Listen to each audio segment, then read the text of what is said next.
یہاں لڑائی کئی ہفتوں سے جاری ہے، لیکن اب مصراتہ ملیشیا نامی ایک انتہا پسند تنظیم نے طرابلس کے بین الاقوامی ہوائی اڈے پر قبضہ کرنے کا دعویٰ کیا ہے۔ یہ غیر تصدیق شدہ فوٹیج باغیوں کے بقول اس کا ثبوت ہے۔ شدید لڑائی کی وجہ سے یہ ہوائی اڈہ جولائی 13 سے بند ہے اور اب یہاں کچھ نہیں بچا۔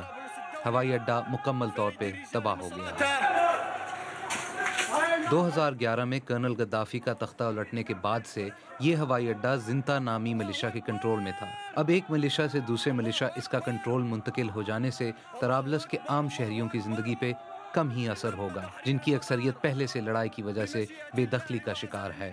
جون میں ہونے والے قومی انتخابات کے نتیجے میں ایک نئی پارلیمان وجود میں آئی، جس میں واضح اکثریت قوم پرست جماعتوں کی ہے جو لیبیا میں ایک مضبوط وفاق چاہتے ہیں۔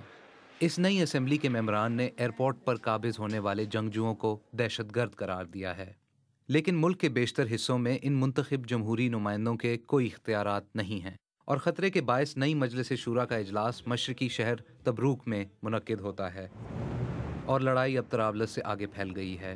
یہ بنغازی کے مناظر ہیں، جہاں مخالف ملیشیاز کی آپس میں لڑائی جاری ہے۔ عراق اور شام میں بڑھتی خانہ جنگی کے پیش نظر لیبیا میں مغربی مداخلت کے امکان کم ہیں، اور کسی منظم عسکری قوت کی غیر موجودگی میں لگتا ایسا ہے کہ لیبیا کی قسمت انہی ملیشیاز کے ہاتھوں میں ہے۔ زیاد ظفر، BBC نیوز۔